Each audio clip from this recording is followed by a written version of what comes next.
Hello Internet, my name is Lave and I watched My Cousin Rachel, the movie. I don't have a cousin called Rachel which I watched, that would be weird. Anyway, this film is directed by Michell, who most notably directed Notting Hill. Here he's adapting Daphne du Maurier's book of the same name, which of course I haven't read, but I hear is very good, courtesy of another YouTube channel called Brittany Reads. That's the channel I go to whenever I need the lowdown on books that I haven't read, so go and check her channel out, it's really good. From what I can gather, it's a pretty faithful adaptation. It's set in the 19th century and is about a boy called Philip, who is a young Englishman who was orphaned at a young age and is adopted by his cousin Ambrose, who owns a huge estate in Cornwall. Years later, Ambrose moves to Florence, Italy to be in a warmer climate because of ill health, but he keeps in touch with his surrogate son through letters, and he informs Philip that he has married an Englishwoman called Rachel, but then he dies of an apparent brain tumour. Philip is immediately suspicious of Rachel and is determined to confront her about it, but then she turns up in England to visit the estate and he becomes infatuated with her, and that's really what forms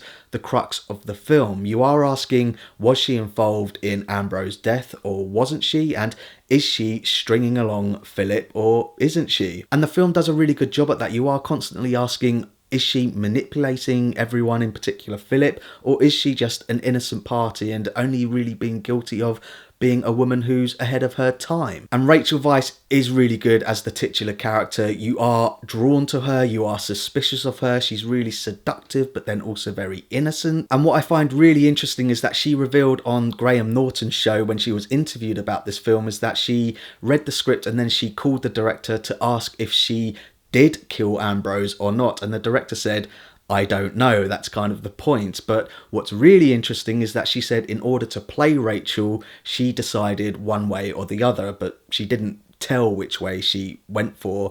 I personally think that the film is quite clear, but then I am second guessing that, so I guess the film has accomplished its target of making it a mystery film. It does it really well. As I say, Rachel Weisz is really good as Rachel and she is getting a lot of the plaudits, but I also think that Sam Claflin also deserves a lot of credit for playing Philip. He gives a really believable performance. At first he is determined to hate her, but then he is absolutely besotted by her and ultimately tormented by her. The last film that I saw him in was a film called Their Finest. He was good in that, but he's better in this. He actually also plays Ambrose as well, who you do see at the beginning of the film in a montage, which I'll come back to in a minute, but a lot of the characters say that they are spitting images of each other, and the way they differentiate them in the films is by giving Ambrose sort of Austin Powers' dirty teeth. That's really weird. I would argue that you didn't necessarily have to see the character in the montage. They maybe could have filmed it in a way that you don't really see his face. It was a bit confusing at first, but then at the same time, I also think that they could have spent more time in that period in Philip's life to establish that connection. But the fact that they tell all of that in a montage does make it feel like they breeze over it, and I guess the reason why they do it is to get to the heart of the story. And what the film does do really well is build up the sense of anticipation and tension when he finally meets Rachel. That's really well done. Apart from the montage at the beginning of the film, and I would argue that the finale does wrap up kind of quickly, from a storytelling perspective, this film is told very well, and from a technical aspect, it's also very good. It definitely benefits from location shooting in Cornwall, and it also goes to Italy as well. It captures both landscapes absolutely beautifully, apart from one scene in Italy where the characters are on a balcony and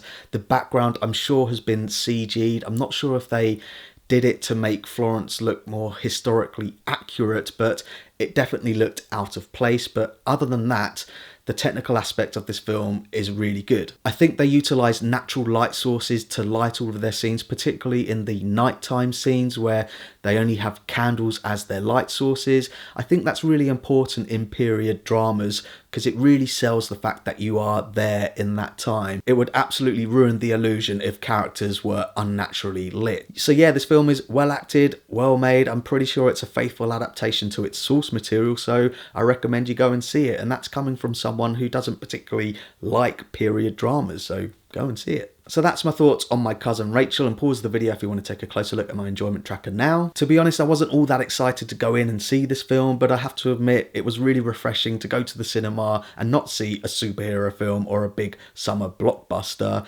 I found it really entertaining. If you've seen My Cousin Rachel, the film, as I say, I don't have a cousin called Rachel. Let me know what you thought about it, particularly if you've read the book as well. Are there any differences? Let me know in the comments. And as always, thanks very much for watching. If you can, give this video a like and don't forget to share the lave.